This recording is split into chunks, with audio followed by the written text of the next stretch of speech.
and today I'm going to talk more about how unconditional acceptance can help you to get a lot better from your OCD, as it has done for me. I suffered greatly for nearly 2 decades with OCD. I live pretty much OCD free today, super happy in my life, really great perspectives, and I used all of the common stuff that is, if you Google how to get better from OCD, all of the exposures, leaving the thoughts alone, uncertainty, everything you can imagine, and it all did a great job in getting me a lot better. But I found that I wasn't quite where I'd want to be, and so unconditional acceptance was the missing piece that really got me the rest of the way. So you can think of it like an extra tool in your toolkit to getting better, as opposed to some off-the-wall thing that's like completely different to what you've been told. It's just an extra thing that can really help get you over the line to being OCD suffering free. And that's a really important distinction to make. I don't say I'm OCD free, because from time to time I do feel the mechanism rising. I can feel the potential for things to latch. However, I don't suffer with OCD in that it takes over me or it has any control, because my brain has been reset in a way to like get at the root before it even becomes a thing. So don't mistake me. I'm not saying, oh, I've just repositioned what suffering means. I don't suffer with OCD anymore. I don't have panic attacks anymore. I don't have any relapses anymore. I would say that where I'm at now is that maybe every 3 to 6 months, I have a week where I think, oh no, it's going to get me again. I'm going to get OCD again. And then I just remind myself in a non-compulsive way, I welcome it all in, and I'm like, well, maybe it will, maybe it'll come back, and we can deal with that. We're not scared of that. And it just slowly kind of muddies away. I don't know what you'd say. So today, what I'm going to do, I'm going to answer 5 questions from a video I did a few days ago called How to Recover from OCD, using 5 theme examples. So you can go back and watch that if you like. I'm answering the questions underneath that, so it's like a deeper look at unconditional acceptance and how you can apply it yourself. So the first question comes from Missy, and they say, if it's rational to feel terrified if that fear had actually happened, for example, going to prison for life, how do we make it so that we're not terrified of that possibility? So that's drawing on what I said earlier, Missy, in the last video, that it is obviously rational to feel terror or high anxiety. Let's say there's a car about to hit my child. It's natural for my body to go into a state of panic and like fight or flight and rush into the road and try and save them. That's definitely rational. That's a healthy emotional response, because it's telling my body there's a threat and you need to act right now. Now, OCD gives us that feeling and mimics it even at the thought of the possibility of something happening. So you only have to think about a fear that you don't hold to see how irrational that is. If you saw me, maybe your fear isn't that your child gets hit by a car. If you saw me living my whole life trying to keep my kids safe obsessively, compulsively, because I was terrified at the idea of them being hit by a car or being hurt in some way, you'd be able to see, wow, that's irrational how she's acting. And so when you look at your own fear, for example, prison for life doesn't scare me, because it's not something that I'm scared of in how my OCD operates or has operated. And so I can see it as something I wouldn't want and wouldn't like, but I'm not obsessing over it. And so what we're doing with unconditional acceptance is we're working towards seeing these fears in the same way someone without OCD would. Because I bet you anything that anyone scared of harm, OCD, POCD, prison for life, they're going, oh yeah, but it's normal to be terrified of that because no one would ever want that. It's like, it's not normal to be terrified of it all the time. Actually, what we need to do is make peace with the idea that even though we obviously do not want to go to prison, you could handle it even if it happened. What you're doing there is you're recognizing that it is a reality for some people in the world, and it has happened to people and they have survived it, as much as it's inconvenient and highly undesirable. That's where Man's Search for Meaning by Viktor Frankl is an amazing book, because it demonstrates that what I consider that him having lived in Auschwitz for however many years with barely any food, that to me, like, I can't imagine a scenario more difficult to endure. So that's what I would do. I would focus on the fact, rewatch the video, because in the harm OCD section, I do talk about this and it's exactly the same. So I think your OCD there, Missy, might have sneaked in and told you, yeah, but this is different. I'm talking anything. Okay, Matt says, how would you apply unconditional acceptance on strong feelings and thinking I want to break up with my girlfriend? And I can get from this message that Matt is breaking up quite frequently with his girlfriend whenever there's a disagreement or an issue, and then they end up back together. So what I would say about this in relation to our OCD is that when it feels urgent, you need to leave it alone. You know, breaking up, getting back together, breaking up, getting back together, it's compulsive. And so that urgent feeling has to be ignored. It's, you know, people make life changes and life choices in a slow, considered manner. OCD likes to jack that up and make us think it's urgent. Now, unfortunately, Matt, you are going to have to go with uncertainty. You are never going to know if you should stay with your girlfriend or not. And I believe the reason for that is there is no should in life. That, you know, there could be benefits to staying with her and there could be benefits to leaving her. What you need to make peace with in order to overcome our OCD in the way that I have is you need to make peace with being in a relationship that is not right for you, where you don't have feelings for someone, or they're the wrong match for you, or they're not compatible, or there's someone who could be better for you.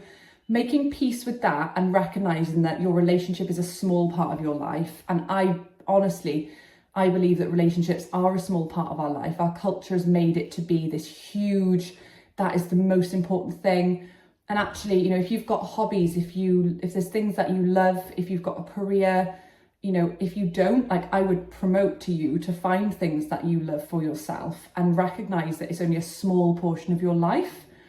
Maybe you can also watch some and read some articles or documentaries about people who are highly unsatisfied in their life. You know, maybe they got to 80 and they woke up and said, oh my gosh, I've wasted my life.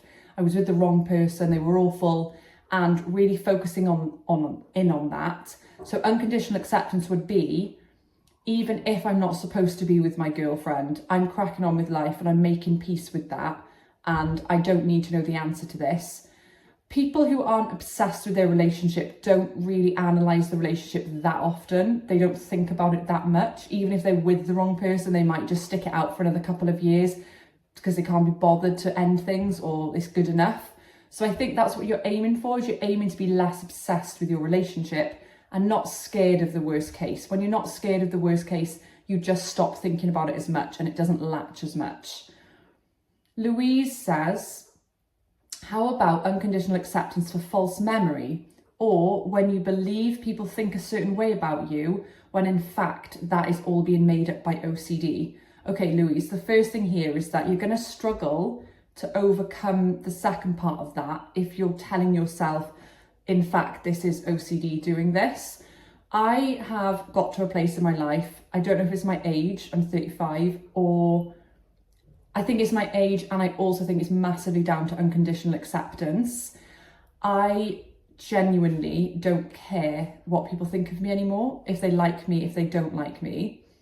And I don't mean care as in, like, I don't care in a defensive way. It's like, I would really like people to like me, and I'm kind to people as best I can be, and I like to create relationships with people and make friends and acquaintances, but I'm very comfortable to be authentically myself. And so being quite an extroverted person, being quite opinionated and talkative, some people love that, and some people maybe think, whoa, she's a lot like chill. And, you know, I work hard to sense people and who they are and how to be around them, but not in a way that means I pretend to be someone I'm not. And I'm very much at peace that there will be people in reality who are like, oh, Jade is like a lot and she is so irritating. And I am genuinely at peace with that. And I think it's because I've achieved what I think I've achieved, unconditional self-acceptance. I love myself for who I am, with my flaws, my less desirable traits, and also the things I really like about myself. And so when you get to that place of unconditional self-acceptance, it actually really benefits you, because you can look at your traits without being defensive or depressed by them. And you can say, oh, hey, don't know, like, I've got negative traits where I'm not always that good at listening because I talk a lot. I'm not always a good active listener. And so because I'm not feeling down on myself about that, I notice it. If someone's trying to tell me something, I'm tempted to jump in and solve and like talk about it. But now I can go, oh, you're doing that thing again. And I think to myself, right, let's try some active listening. Let's actually shut down for a minute.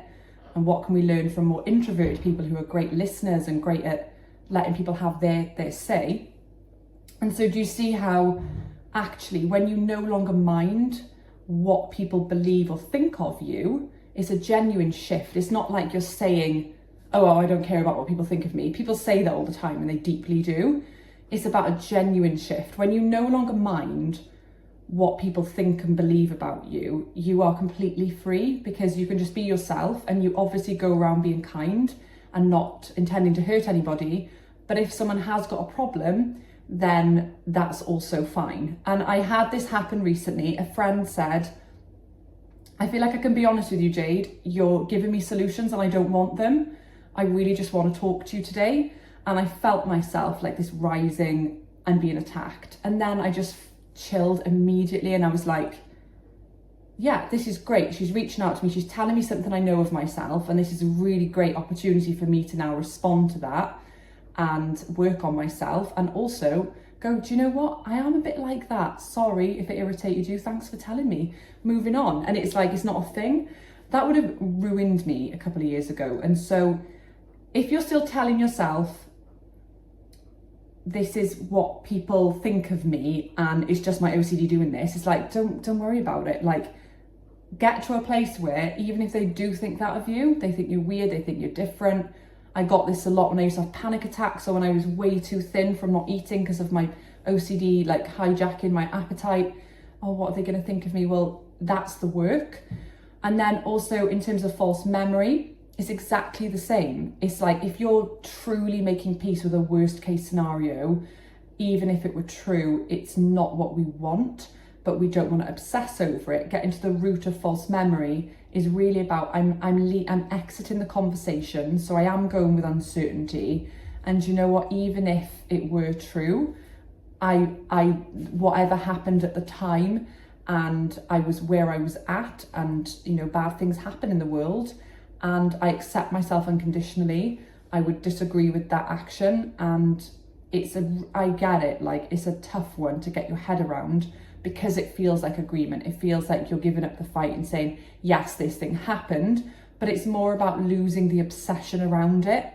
It's like, I say it to my kids, like, when they're upset about something, and it's a really good example to use my children here. My little girl gets really not obsessed, she gets scared about, like, oh, what if monsters come in the house? Or what if this happens when I go to sleep?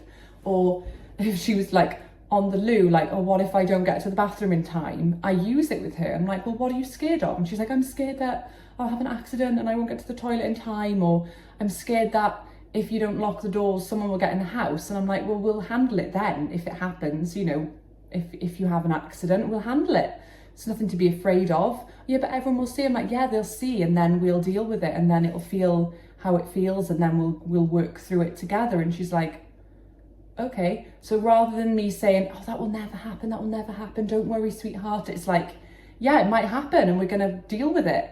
And that's a very like slimmed down version, but it's the same with false memory. It's like, you don't want the memory to be true, but labeling it, this never happened, it was my OCD, this never happened, it was my OCD, you're just giving it more power. And so I would recommend that you watch a lot more on Unconditional Acceptance on this channel and read the reading list. That's going to really help you. Okay, Sweet says, I have POCD and feel like I'll never be good enough for her. I'm assuming you mean your daughter. I feel like this awful mum and I hate myself. Okay. I'm so sorry, first of all, that you're feeling this way, because it's so upsetting when you've got a little baby and your OCD is hijacking everything. I've been there and it's so upsetting and scary, and I understand. What I find amazing about POCD is that, like, when you really reflect on why your OCD latches in different areas, it's usually on the things that you wanted most and loved most. So like for me, when like I have always loved children, and so it was natural that it would all latch for me. And actually on the other side of it, it's made me a much better mum. I get compliments on my style of parenting. It's like, wow, you're so tolerant and patient. And it's like, you don't know what I went through to get to that place. And you're almost so grateful for being a parent and feeling normal parental feelings like exhaustion, maybe a bit of like anger from time to time because it's so like grueling. So what I would say to you is, I have to say this to you, you're not an awful mum. You shouldn't hate yourself. You are doing your best. And the fact that you've even commented this is like, you're clearly watching videos to try and get better from OCD. And the best advice I can give you is you have to do your exposure work. Anything you're avoiding in relation to your daughter, you need to confront and do as often as possible. You need to work on unconditional acceptance. You need to be watching documentaries around your fears so that you can see that these are people who've made behaviour choices. It's good exposure. These are the types of exposure a therapist or life coach would set you, is like to watch documentaries that expose you to your fears. It's terrifying. It's the most grueling thing I've ever done. It's a lot harder than people think. People give up way too easy. That didn't work. I tried it, it didn't work. I'm talking like grueling, like biggest piece of work in your life. But take comfort to know that others have done it and you can do it too. And I'll always quote Erica, who said to me, one of the other mums who I've gotten to know, who said you have to jump into the fire. And that's how it feels. It feels like, what's that quote about jumping off a cliff and building your wings on the way down? Is like that. You're never going to feel ready to jump. And so I feel like an awful mum and I hate myself is very irrational. It's the opposite of unconditional acceptance. And so if you can work on the fact that you've got value as a person no matter what, and you can love yourself no matter what, and then slowly but surely go through exposures and work on all this stuff, then it's really going to help. But I'm very sorry, and I know where you've been. There's a photo of me in 2018. I was 3 stone lighter than I am now, maybe 2 stone, but like I'm quite a slim person, and so I looked horrendous. And I'm just like holding my baby who was 6 months old. I was just in the darkest of places. And you can see in the picture just like the state of me, I'm just holding on to it for dear life. I don't know how I'm going to get through the rest of the day. And now I met my second baby 2 years ago, and it was like the best day of my life. It was like being on drugs. It was just the best thing in the world, and it has been since, other than normal parent stuff. So I promise you that as well as I seem now, I've really been through it with OCD. I've been in very bad places, and I've not heard of many people worse than how I was. So you can definitely get there. Okay, the last question now is from Giorgio, and he says, how about psychosis OCD? And Giorgio, I would say that this is really similar to what I said about HIV in the previous video. You know, this idea of like, I suppose it's a little bit different because it's not a physical illness that you're worried about, it's a mental illness. Well, we already live with a mental illness, OCD, so we've already got some experience in that area. And so I think the fact that people do live with psychosis, I think that exposing yourself to learning about that and watching and exposing yourself to documentaries so that you're not running away from it, because the more you run away from it, the more it's going to grow. And that is the biggest thing that I think is unfair about OCD. Like, I'm not going to get down about it, but let's just be honest. It is so unfair, isn't it? It's like, you know, the more that you try and figure something out, the worse it's going to get. Like, what does that, like, why? That's just not fair, is it? It doesn't seem fair. But why does life have to be fair? If someone gets psychosis, there you go, they got unwell. No amount of worrying about it and trying to control it and trying to stop it happening is going to stop it happening. So your work, Giorgio, is going to be about making peace with the fact that even if you had psychosis, then life would not be completely, entirely unbearable. You would be able to muddle your way through in some shape or form. And so the more that you fear it and the more that you catastrophize it, the more that you make this big important thing in your life, the more it's going to grow. So unconditional acceptance is literally making peace with it. Like, you don't want it, but even if it happened, it's like there you go, it's happened, what now? And I find that watching videos about people with very life-altering illnesses or like physical accident type things, and seeing them talk about their new refreshed perspective on life is really useful for this, because it shows you that you can endure things. And in some ways I look at my OCD like that. I'm almost glad I endured all of that because of who it's made me today. And there's not really anything that people can tell me that phases me, in the sense of like the things that people who haven't been through OCD suffering talk about. I can definitely see it as like, but it's not as bad as you think. You can't really say that to people though, because they get a bit mad. But I am there like, it isn't as bad as you think. Like, you think it's bad, but it's not. And, you know, imagine, Giorgio, once you've made peace with the fact that you could get psychosis, like anybody could, you know less or more likely to get it than anyone else, let's put it that way. Imagine trying to make peace with just someone falling out with you. It's like, whatever, you know. So that's what you can achieve. But I have to say, to end this video, unconditional acceptance is not just a tool that you try out and just apply to something. It's a radical shift in how you view the world. And for me, it was almost, this sounds a bit deep and a bit like off the wall, but I don't mean it to. It was kind of like exiting society's rigidity. It was like society has built this kind of like thing where there's monsters and there's wonderful people, and there's like polarity of like good, bad, awful, brilliant, amazing. And it's all of social media kind of adds to this. It's like extreme views are what are presented. You know, the algorithm prefers extreme views that are like very opposite to normal thinking. Most people are fairly balanced, but what's put in front of us is quite like polarized, and that definitely doesn't help us in OCD, because what we need to be is rational and level and cool-headed. And so I definitely feel like I've exited society's black and white thinking. And obviously, whilst I still agree with all of society, a lot of society's rules and like what needs to happen, I don't see it as black and white as everybody else that I often encounter. Like, even today, I had someone say, oh, I don't understand this person, they're terrible, you know, we visited them 4 times and they've never come to visit us.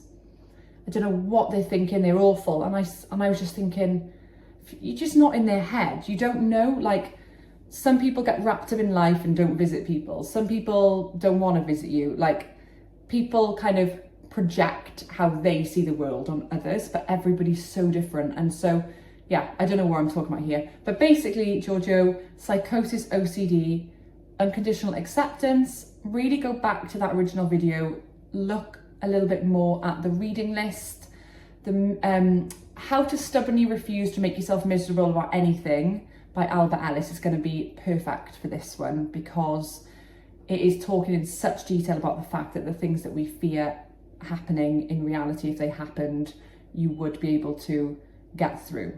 So if you have any questions at all regarding what I talked about or about your OCD in general, just comment below and I can put it onto my content planner as like video themes, or I can do another Q&A to answer additional questions. Please give the video a like, make sure you're subscribing to the channel, and for additional resources you must always go to ocdrecovery.com. There's loads of explanations of all these concepts, and yeah, I hope you have a lovely rest of your day. Thanks, bye.